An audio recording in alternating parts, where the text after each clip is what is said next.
안녕하십니까. 증시각도TV 시청자 여러분, 투자자 여러분, 독일말 여러분 반갑습니다. 투자 인사이트 시간이 돌아왔습니다. 융복합 인재죠. 네, 융복합 인재.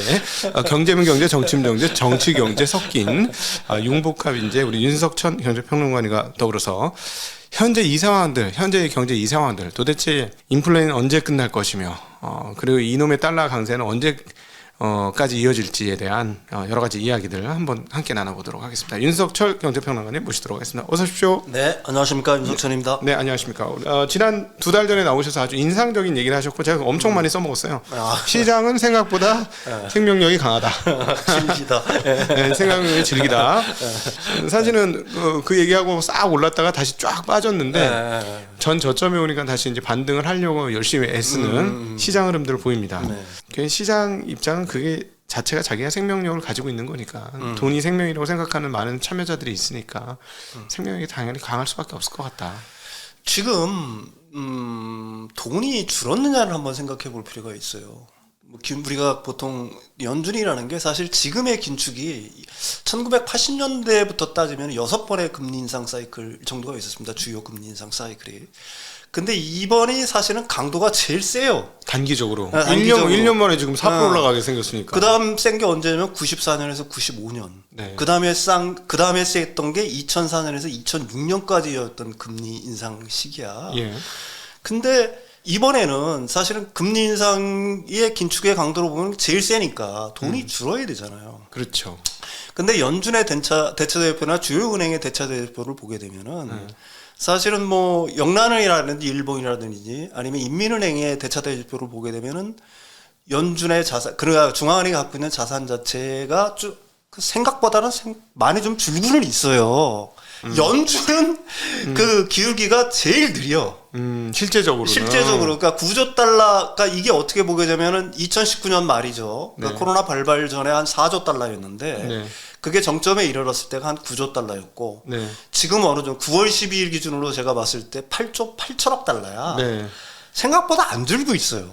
이게 어떻게 보게 되면 좀 이상하죠. 긴축의 어떤 강도를 놓고 보면 아까 앞에서도 말했듯이 1980년도 이래 가장 강한 긴축을 보이는 것 같지만 실제로 유동성은 그렇게 많이 줄고 있지를 않다라고 봐야 되는 거예요. 유동성 전체의 규모로 놓고 본다라고 하게 되면.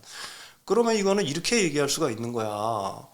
사실 미국 시장만 놓고 본다라고 하게 되면은 주식이 떨어질 이유가 크게 있을까? 총 유동량이 생각보다는 더 줄었기 때문에. 그러니까 돈이 있는 사람들은 항상 어떤 생각을 하죠? 두 가지를 염려를 할 거예요. 하나는 이제 제일 큰 이슈 자체가 연준의 금리 인상이고, 그다음에 연준 인사들의 강한 매파적 발언에 긴장을 하겠죠. 긴장은 하겠지만은 실제로 내 주머니에는 돈이 있어. 그러니까 호시탐탐 기회를 노리겠죠. 그 발언이 조금 좀 누그러지는 기미가 보인다거나, 아니면 누적적으로 좀 잔펀치를 몇 번 맞았으니까 이제는 뭐 좀 덜 하겠지. 아니면은 여러 가지 이유들이 있겠죠. 11월에 중간 선거인데 설마 주식시장을 파괴하겠어? 뭐 등등의 이런저런 이유들이 있으니까 사실은 호시탐탐 시장에 들어가려고 애를 쓰고 있는 거고, 그런 자금들은 생각보다 너무 많다. 그게 뭐 큰 기업들뿐만이 아니라 미국의 개인 투자자 연합이라고 있잖아요. AAII. 이러니까 개인들이 어디에 포지션을 많이 갖고 있냐를 갖다가 끊임없이 관찰을 하잖아. 주식에 지금 투자하는 비율 자체는 그 사람들이 갖고 있는 총 100이라고 봤을 때 줄기는 줄었어요. 과거보다는 줄기는 줄었지만 아직도 지난 10년 평균 한참 위에 있어. 아직도 개인들이. 근데 이게 진짜로 폭락으로 연결된다 그러면 어떻게 되겠어요? 개인들은 다 던지기는 말겠죠. 근데 아직도 생각보다 많은 개인들이 사실은 호주머니가 든든하기 때문에 아직도 좀 미국 사람들 같은 경우 여유가 있으니까 사실은 주식시장에 들어오려고 대기하는 돈들, 아니면 호시탐탐 기회를 엿보는 돈들이 생각보다 굉장히 많다라고 얘기할 수가 있는 거죠.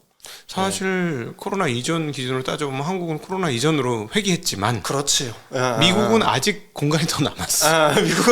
미국은 생각보다 덜 떨어지는 이유가 바로 거기에 있는 거고, 주식시장이 반등을 시작할 때는 생각보다 미국 시장이 빨리 반등하는 이유 역시 미국의 그러니까 전체적인 유동성 자체가 줄지를 않고 있다. 틈만 있으면 시장이 세게 올라요.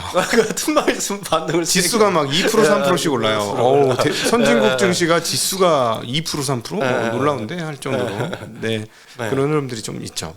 자, 근데 이제 그럼에도 불구하고 심리도가 이제 최악인 상황이 계속 유지가 되고 있고 위도 좀 막혔다고 생각이 드는 거는 연준 인사들의 외파적 태도가 전혀 풀리지 않아요. 계속 유지가 되고 있는 상황이죠. 근데 그 틈새를 잘 비집고 들어가서 보니 근원 인플레이션이 생각처럼 안 빠진다. 그 얘기를 딱 해버렸어. 그러니까 헤드라인은 조금 빠져도 근원은 안 빠진다. 그리고 그러니까 CPI도 사실은 분위기 보니 8점대에서 그렇게 많이 안 빠질 것 같고 근원도 6점대에서 생각보다 많이 안 빠지는. 왜 이럴까요? 왜 CPI가 잘 안? 그 사실 인플레이션이 글로벌한 현상이죠 현재. 그렇지만은 미국과 다른 나라들의 인플레이션 양상은 달라요. 지금 다르다. 네. 다릅니다. 미국의 인플레이션하고 다른 나라의 인플레이션이 그 모양 자체가 어떻게 다르냐면은 미국의 인플레이션에서는 에너지 가격이라든지 그 식량 가격이 차지하는 비중, 그게 이제 인플레이션을 높이는 데 기여한 비중은 상대적으로 작아요. 보통 헤드라인에서는 그 중요한 두 가지가 그렇지. 에너지 가격과 음식료 가격, 네. 곡물 가격 이런 것들이 헤드라인에서 CPI를 작성하는데 굉장히 중요한데 미국은 이게 안 중요하다. 그렇지. 미국은 왜 안 중요할까요? 에너지 자립국이야. 식량도 거기 자립을 해. 그렇죠. 수출국이죠. 네, 수출국이죠. 둘 다 수출하는. 둘 다 수출국이야. 그러니까 그 영향에선 자유로울 수밖에 없어요. 그럼 미국의 인플레이션이 이렇게 고공행진하는 이유는 뭐냐? 그거는 완전히 그 코로나 시대에 풀었던 돈들이 일어나는. 그래서 상대적으로 아까 얘기했지만은 그런 어떤 에너지라든지 아니면 식량이라든지 이런 게 아니라 내구재라든지 가령 뭐 자동차라든지 가전이라든지 그다음에 서비스 요금들. 그러니까 돈이 만들어내는 실제로 돈이 만들어내는 요소에 의해서 인플레이션이 시작이 되고 있는 거예요. 그러니까 이게 뭐냐면은 에너지 가격이라든지 이런 식량이라든지 이런 게 아니라 실제로는 근원 인플레이션이라 보통 코어 인플레이션의 팔을 압력에 갖고 있는 거예요. 미국 자체는. 네. 그래서 사실은 이 미국은 이제 나중에 설명하겠지만 그래서 인플레이션 문제를 상대적으로 풀기가 어려운 거야. 오히려. 네. 왜 그러냐면은 돈이 만들어내는 요술에 근원 인플레이션이 올랐기 때문에 그런 거예요. 그러니까 뭐 서비스 요금이라든지 임금이라든지 거기를 임금도 있겠죠. 네. 그다음에 내구재라든지 이런 수요들이 폭발을 하면서 만들어낸 인플레이션이기 때문에 사실은 상대적으로 잡기가 어려워요. 근데 다른 나라들은 어떠냐? 미국을 제외한 나라들은 전체적인 인플레이션에서 에너지라든지 식량이 만들어낸 그 기여치가 훨씬 큰 거야. 다른 나라들. 그러니까 헤드라인 CPI가 더 크게 나오고 근원 그렇지. CPI하고 격차가 더 있다. 그렇지. 근원 인플레이션보다는 에너지 가격이라든지 식량 가격이 오름세가 더 큰 거예요. 이거 왜 올랐느냐? 한국이 대표적이죠. 그렇죠. 수입을 하는 데다가 미국의 강달러 기조가 유지가 되면서 환율까지 그냥 원달러 환율이라든지 환율까지 올라버리 자국 가치 통화가 급락을 해버리는 거예요. 다. 그런 글로벌하게. 측면에서 지금 에너지 가격이 떨어졌다고 80 몇 달러, 88달러라고 떨어졌다라고 하는데 이게 사실은 달러 강세를 치면 떨어진 게 아니야. 이 전혀 떨어진 게 아니죠. 한국은 거의 100불이나 그렇지. 마찬가지인 거죠. 통화 가치가 15% 정도 떨어졌다고 감안해 보면 지금 뭐 한 103달러, 104달러인 그렇게 거지. 고공행진하는 거예요. 다른 나라들 같은 경우에는 궁극적으로 얘기를 한다 그러면 미국은 이런 식으로 얘기할 수가 있겠죠. 미국은 강달러와 에너지라든지 식량의 자립으로 인해서 사실은 인플레이션 발생 요인이 그것들이 차지하는 비중은 상대적으로 적은 반면에 다른 나라들은 그런 나라들이 별로 없잖아. 에너지를 갖다가 그 일본이라든지 한국이라든지 유럽도 마찬가지지만 자립하고 있는 나라들도 없고 식량도 대부분 수입이 의존하는 나라들. 거기에 자국 통화의 약세까지 겹치면서 사실은 식량과 에너지가 일으키는 그 인플레이션. 이 인플레이션 압력에 강하게 처해 있는 거예요. 근데 이게 이제 장기적으로 놓고 보면 어떤 마술을 부리냐면은 사실은 이렇게 얘기할 수가 있는 거지. 가령 에너지 가격이라든지 식량 문제가 해결이 돼버리면은 다른 나라들 같은 경우에는 근원 인플레이션이 올라간 영향들이 상대적으로 적으니까 비교적 어떤 결과를 보일까요? 빠르게 인플레이션을 갖다가 좀 안정시킬 수가 있는 반면에 미국은 지금 코어 인플레이션 자체가 그 비중 자체가 높기 때문에 사실은 이걸 잡기가 굉장히 어려운 문제들이 나중에 생길 수가 있다는 거지. 렌트비가 너무 그렇죠. 치명적인 영향을 계속 매기고 있는 거죠. 네.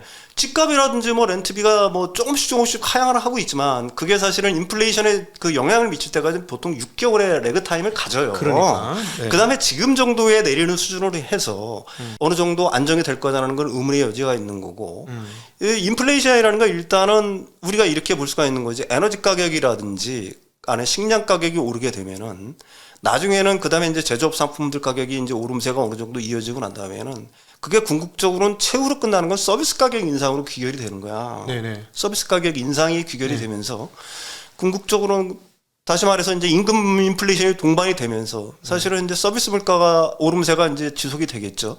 근데 서비스 물가 자체라는 거는 가격 탄력성이 거의 없어. 한번 올라가게 되면 한번 특성을 잘 보시면은 우리가 가령 뭐 미용실에 가서 이발을 한다거나 아니면 음식값이라든지 이런 것들 자체가 내려가는 경우가 거의 없어요. 제조 뭐 상품이라든지 이런 것들은 약간 떨어질 수도 있어. 가령 뭐 밀가루 가격이 안정되고 환율이 안정되고 하게 되면은 일단 뭐 석유류 제품이라든지 공산품 가격 중에 라면이라든지 이런 것들은 물론 뭐 정부 쪽에서 이제 그런 어떤 압박들도 가하겠지만 공산품 가격 같은 경우는 약간 하락하는 경우들이 있지만은 서비스 상품 같은 경우는 좀처럼 그럴 가능성이 없거든요. 그러니까 그렇게 따져보면은 미국의 CPI 중에 근원 CPI를 한 축은 지금 렌트, 부동산과 렌트비인데 이거는 레깅이 일어나면서 쉽게 떨어지지 않는 상황이고 또 결국은 집값을 구성하고 집값을 올리는 근원적인 거는 임금이니까. 그렇죠. 이 구인난이 아직 있고 임금 인상률이 꽤 되니 이것들이 결국은 시간을 지나고 부동산에 반영이 된다.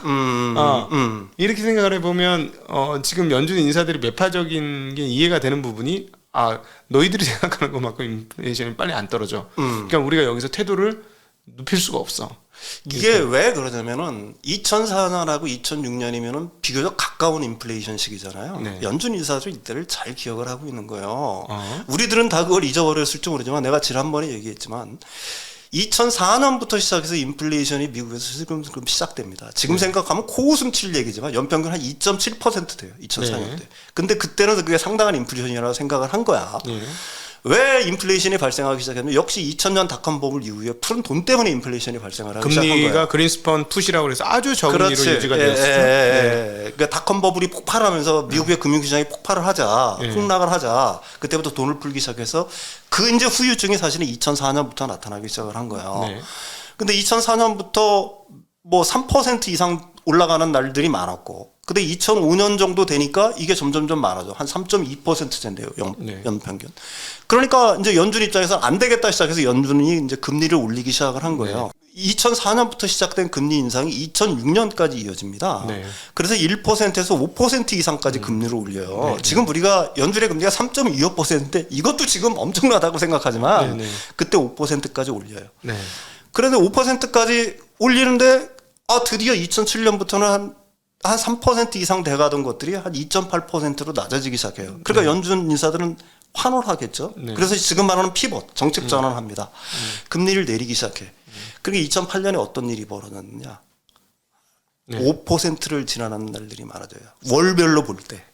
근데 2008년도에 어떤 일이 벌어졌지? 리만 사태가 벌어졌죠. 그렇죠. 리만 사태가 벌어지면서 저는 리만 사태만 생각해서 그때 인플레이션이 그렇게 클 줄은 몰랐네요. 기억을 못 하고 자세히 있었네요. 보면은 2008년 정확하게 2008년 9월 이전에 막 5%를 넘어가는 달들이 생기는 거야. 그 마지막에 집값이 미친 듯이 그렇지. 올랐구나. 피봇 전환을 하면서 다시 인플레이션이 발발하기 시작했는데 그 인플레이션을 파괴한 거는 연준의 금리 정책 때문에, 그러니까 금리 인상 때문에 이 물가가 잡힌 게 아니라 시장이 파괴되면서 결국은 잡힌 자기 거예요. 무게를 못 견디어서 자기 무게를 못 견디면서 그러면 1.1%로 나가지고 이제 물가가 급락을 하기 시작한 거예요.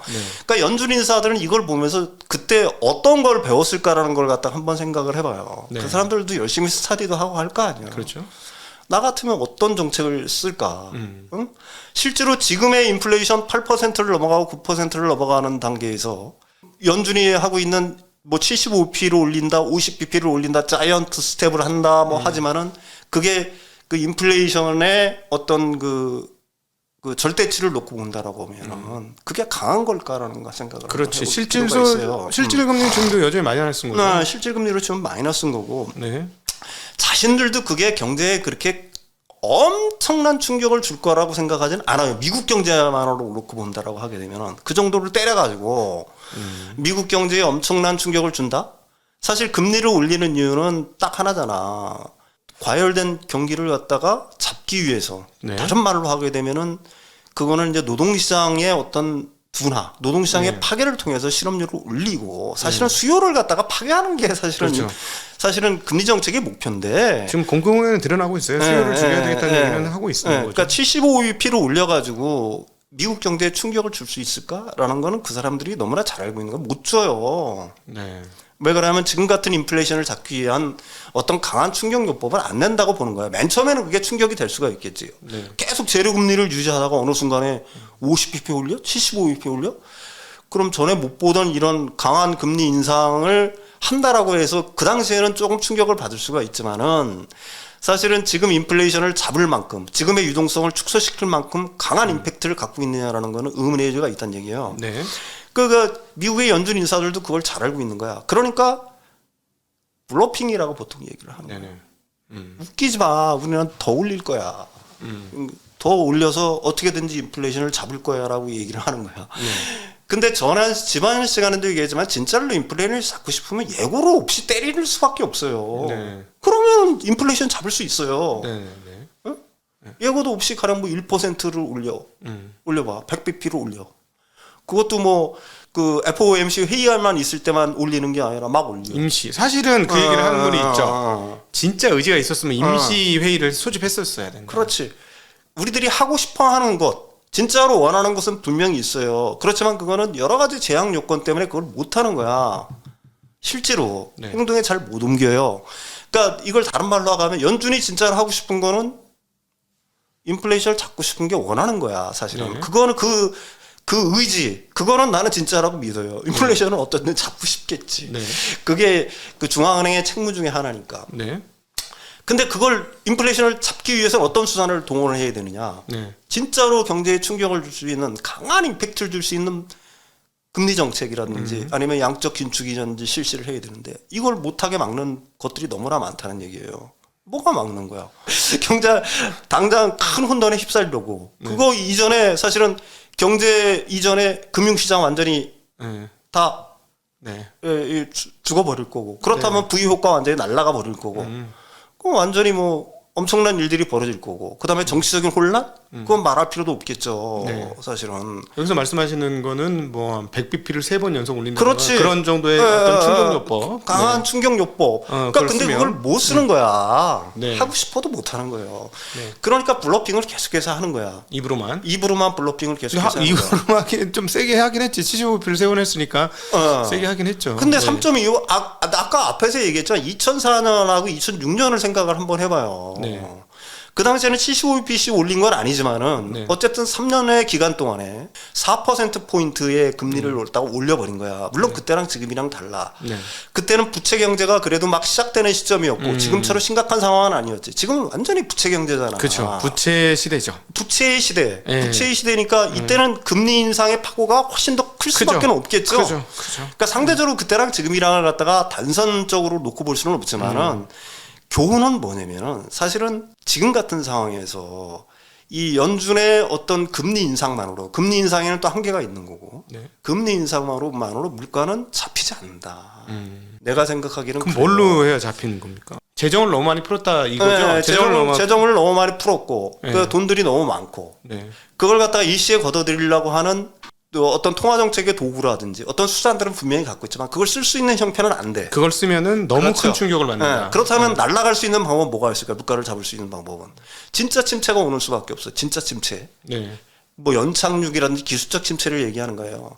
진짜 침체가 올 수밖에 없어. 근데 진짜 침체는 어떻게 오는가? 우리가 지난 시간에도 얘기했지만 우리가 전혀 생각하지 못한 방식으로 오게 돼 있는 거예요. 어떤 그게 금융시장에 쌓인 어떤 누적적 피로감이 일시에 파열하는 것일 수도 있는 거고. 네. 아니면은 특정국의 어떤 뭐 부도라든지 이런 것들도 있어요. 전쟁이라든지 우리가 생각하지 못한 전쟁의 격화라든지 이런 것들이 기자가 되면서 사실은 부채를 태워버리는 거야. 그거는 일순간에. 그러면서 사실은 경제는 그러니까 물가가 그러면서 그건 부수적으로 물가가 잡힌다라고 표현을 하는 거죠. 네네. 물가를 잡기 위해서 사건이라든지 이벤트들이 발생하는 게 아니라 이벤트로 인해서 그렇지. 부채가, 그런 인플레이션이 낮아진다. 인플레이션이 인플레이션이 아니라 완전히 디플레이션 위협에 이제 쌓여버리는 거야. 네. 그게 지금까지의 어떤 구조였다라고 보면 되는 거고요. 네. 이게 사실은 연준이 강한 어떤 긴축이라든지 진짜로 강한 긴축이라든지 아니면 이런 걸 갖다가 시도할 수 없는 제약 요건을 아까도 말씀드렸듯이 지금은 부채 경제다. 부채에 의존한 경제다. 이 부채를 갖다가 연준이 의도하는 방식대로 부채를 줄이면서 그러니까 연착륙을 시키면서 물가를 잡을 수 있는 방법 자체가 있느냐 하는 거는 그거는 초등학생들도 알 수 있다는 얘기죠. 그 과거의 1% 금리와 지금의 1%의 금리의 강도는 다른 거죠. 아니 다르죠. 무게 자체는 달라. 분명히 다른 거야. 예. 그런데 이 인플레이션이라는 거 수치만을 놓고 본다라고 하면 왜 미국이 어렵냐면 아까도 말씀했다시피 코어 인플레이션이 꿈틀꿈틀하면서 미국 인플레이션이 차지하는 비중이 세다는 거예요. 네. 코어가 안 빠진다. 코어가 안 빠지네. 이 코어라는 거는 다른 말로 하게 되면 경제의 근간이라는 얘기야. 네네네. 그렇죠. 거기는 제조업도 있고 서비스도 있고 가령 뭐 내구재료, 자동차업, 외부적인 요인, 코모디티가 아닌 외부적인 그렇지. 요인이 아니라 완전히 외부적인 경제의 어떤 근간 자체가 말 그대로 코어 자체가 오름세를 지속하고 있다는 얘기. 이 코어 자체를 어떻게 제어할 거냐는 얘기야. 이거는 사실은 지금 같은 우리가 굉장히 강한 긴축이라고 얘기를 하지만 그거는 상대적으로 그 우리 이 코어 부분의 어떤 그 상승 압력을 누르기에 지금 강한 긴축인가라는 거는 의문의 여지가 있다는 얘기죠. 아직도 강한 긴축이 아니다. 그러면 4.5%가 된다면요? 4.5%가 된다면 그걸 이제 지속적으로 되겠죠. 그러면서 이제 분명히 영향은 인플레이션은 그 하방 압박을 받을 수밖에 없어요. 받겠죠. 그럼 받으면 어떤 행동을 할 거냐는 얘기야. 아까도 연준이 2007년도에 실수한 것처럼 피봇 전환을 하려고 할 거란 말이에요. 빨리. 매파지만 비둘기 본색으로 버릴 수 없다. 그렇죠. 매파적인 기조를 갖다 계속 가져갈 수 있는 그런 강심장을 갖고 있는 중앙은행과는 이선상이 없다는 얘기예요. 그다음에 연준 인사들의 뿌리가 어디야? 금융맨들이잖아 다. 이 사람들이 가능 생각을 해봐요. 물가가 죽고 금융시장이 그 어떤 둔화되는 양상을 벗어나서 하락세가 깊어진다라고 하게 되면 이 사람들은 뭐를 제일 먼저 생각을 하겠어. 피벗 전환을 생각을 할 수밖에 없는 거예요. 피벗 전환을. 그러니까 정책 전환이 이루어지면 그때는 이제 금융시장도 다시 오고 그러지만 금융시장이 또 호황을 보면서 사실은 코어 인플레이션이 다시 꿈틀꿈틀하면서 다시 막 좀 하락 압박을 받던 것들이 모르겠죠. 그러니까 완전히 씨앗 자체, 뿌리 자체를 완전히 뿌리 뽑지를 않았기 때문에 우리가 똑같아 인생살하는 거라. 뭐를 완전히 뿌리 뽑지 못하면 그거는 잡초처럼 끈질긴 생명력을 갖고 다시 올라오려고 하는 거예요. 단지 숨죽여 있을 뿐이야. 단지 숨죽여 있을 뿐이라는 거예요. 인플레이션도 마찬가지예요. 연준의 강한 어떤 긴축이라든지 어떤 긴축 기조가 계속되면서 뿌리를 조금 숨기는 것 같아. 금융시장도 역시 마찬가지겠죠. 그렇지만 스탠스만 조금 바꿔봐. 나는 다시 바로 땡긴다. 나는 다시 폭발할 거야. 이게 이제 사실은 현대의 금융화된 경제가 안고 있는 문제이기도 하고 사실은 특성이기도 한 거죠. 그렇죠. 금융 경제라는 거를 지금 사실은 따져보면 그러니까 제조 경제를 넘어선 금융 경제가 되고 나서 단순한 금융이 아니라 이제 금융 플러스 알파가 되면서 부채 경제 시대가 된 거죠. 부채 경제 시대가 되고 나니까 여기에 너무 많은 경제의 이해관계자들이 걸려들게 되니 쉽게 얘기하면 마약 중독처럼 그렇죠. 부채 중독이 되어서 이걸 좀 끊으면 손이 덜덜 떨리고 못 살겠는 거지. 그렇지. 그렇죠. 그런 상황인 거죠. 똑같은 거예요. 뭐 스테로이드나 아니 마약을 한번 맞은 사람들은 그걸 좀처럼 끊어내지를 못하잖아요. 부채 경제는 어쩔 수 없어요. 현대 경제, 현대 자본주의는. 왜? 과잉 생산의 시대니까. 모든 게 과잉 생산되는 시대에 그 과잉 생산물을 처리할 수 있는 방법은 딱 한 가지 방법밖에 없는 거야. 사람들의 어떤 소득을 늘려주든지. 근데 그거는 사실은 불가능해. 자본주의 체제에서. 왜 그러냐면 자본주의 체제라는 거는 부의 양극화라는 거는 어쩔 수가 없는 거잖아. 가진 사람은 많이 갖고 덜 가진 사람들은 뭐 상대적으로 점점 좀 빈곤해지는 체제를 갖다가 자본주의 체제라고 하는 거고. 그건 자본주의 체제의 숙명이죠.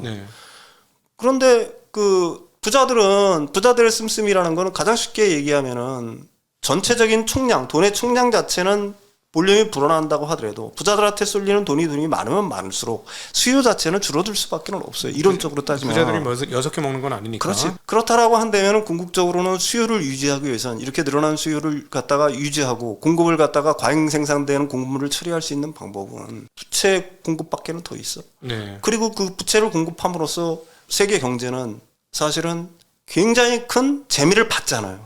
모두가 즐겁지 사실. 모두가 파티가 열리는 거니까 모두가 사실은 즐거운 거야. 미국만 즐거운 것도 아니죠. 사실은 미국 달러가 좀 하락을 하고 할 때는 각국이 미국 달러를 빌려서 흥청망청 쓰고 그래서 뭐 그걸 갖다가 나중에는 뭐 양털 깎이니 하면서 달러 강세가 되면 이렇게 비판들을 많이 하지만은 사실은 빌리는 사람이 잘못하는 거 아니야? 그렇잖아요. 엄청적으로 따지면은 뭐 부채가 싸니까 막 빌려가지고 막 흥청망청 쓰고 뭐 집도 사고 자동차도 사고 그러다가 나중에 올라가면은 이게 비판들을 많이 하지만은 사실은 그게 이제 금융화된 경제 그다음에 현대의 자본주의 경제가 안을 수밖에 없는 숙명인 거고 그렇다라고 한다면은 원래대로 돌아가면은 그 부채를 줄일 수 있냐는 얘기야. 이미 늘어난 부채를 못 죽여요. 자, 이제 950억 달러씩 이제 줄이기 시작합니다. 지금 현재 950억 달러씩 줄이기 시작하는데 그렇게 줄여가지고는 지금 1년에 1조 달러 줄이는 거죠. 그러니까는 단기간에 4조 달러를 늘렸는데 요걸 해결하는데 이제 4년이 걸리는 거야. 그렇지. 몇 달 만에 늘린 거를 해결하는데 4년이 걸리는 거야. 부채 해결이 4년. 근데 이것도 진도가 그렇게 계속 꾸준히 빠질 수 있을지는 사실 좀 의문인데 경기가 빠그라지면 쉽지 않을 거다. 왜 그러냐면은 그걸 갖다가 일관되게 추진을 하지를 못하는 이유들이 있는 거예요. 금리 인상도 역시 오랫동안 지속하지 못하는 이유는 뭐냐면은 부채가 이렇게 누적되고 있는 상황에서 각 경제 주체들은 엄청난 레버리지를 썼겠죠. 그렇지. 근데 이런 고금리 상황이 오래 지속되고 그다음에 양적 긴축이 진짜로 계획대로 매달 그런 식으로 진행이 되면은 어디서는 터질 거 아니야. 터지죠. 못 갚는 사람이 있죠. 분명히 있어요. 영국의 연기금이라고 하면 한번 생각해. 영국의 연기금도 레버리지 때문에 못 갚는다고 다 아우성을 치는데 하물며 기관 개인들은 어떻게 되겠냐. 수많은 사람들이 나자빠지겠죠. 근데 그 나자빠지기 시작하는 초입에 사실은 초입에 연준이 개입을 해야지. 만약에 그때 개입을 하지 않나. 그때가 이제 피봇이 시점이란 얘기예요. 만약에 그때 피봇을 실시하지 않는다. 그럼 어떤 일이 벌어질까? 가속 페달이 받겠죠. 가속 페달이 벌면서 2008년, 2009년에 금융위기가 다시 올 수 있다는 얘기예요. 그러니까 연준은 지금까지 학습을 했을 거란 얘기야. 이거는 뇌피셜이 아니라 그게 합리적인 의사결정을 할 수 있는 사람이라면은 이걸 갖다가 파고로 가게 놔둘 거라는 얘기를 얼마든지 할 수가 있는 거예요. 그 어떤 우리가 전혀 생각하지 못하는 어떤 돌발적인 변수가 생기기 전까지는 피봇을 통해서 정책 전환을 통해서 그러니까 누적된 위험 자체를 갖다가 좀 완화시켜 나가는 방향으로 계속 진행을 해 나갈 수밖에 없다는 거고 그 전제 조건 중에 하나는 이런 고금리를 갖다가 생각보다 오래 지속된다라고 얘기하겠지만 그렇게 오래 지속할 수가 없다는 얘기예요. 하기에는 뭐 이번 9월달에 폭락이 있었던 거는 피봇이라는 단어가 내 눈앞에서 사라졌기 때문에 그렇지. 피봇이라는 단어가 시장이 깜짝 놀라면서 폭락을 했던 거죠. 그러니까 연준은 피봇이라는 단어를 갖다가 입에 올리지는 않아요. 올릴 수도 없지. 지금 상황에서 가령 피봇 한다고 해봐. 지금 안 한다고 계속 얘기하고 안 한다라고 얘기할 수밖에 없는 거예요. 그렇지만은 안 한다 그래서 안 할 수가 없다. 안 하고 싶고 인플레이션을 잡고 싶고 하겠죠. 그렇지만 그걸 잡기 위해서는 그거보다 더 험한 진짜로 험한 어떻게 보게 되면 대가를 치러야 되는데 경험 데리고 다녀야죠. 연준 총재들이 그다음에 그 사람들이 고향이 어디냐라는 걸 갖다가 항상 우리는 잊으면 안 된다는 얘기를 하는 거고 그렇다고 그래서 그 지금 그 미국의 금융시장이 곧 다시 날아올라서 활발 반등세를 필 거냐 이런 얘기도 아니에요. 제가 하는 얘기는 뭐냐면은 인플레이션이라는 것 자체라는 거는 코어 인플레이션이 한번 발화를 하기 시작하면은 사실은 지금의 어떤 금리라든지 통화 정책만으로 인플레이션을 제어하기는 힘들다. 그거를 그 우리가 가까운 과거 2004년, 2006년의 경우에서 봤듯이 그거는 굉장히 돌발적인 변수. 우리가 생각하지 못한 변수들에서 잡혔다라는 걸 갖다 인식할 필요가 있다는 얘기입니다. 자, 여러분은 지금 우리 경제평론가 윤석천 님과 함께하는 증시각독의 투자인사이트 시간을 함께하고 계십니다.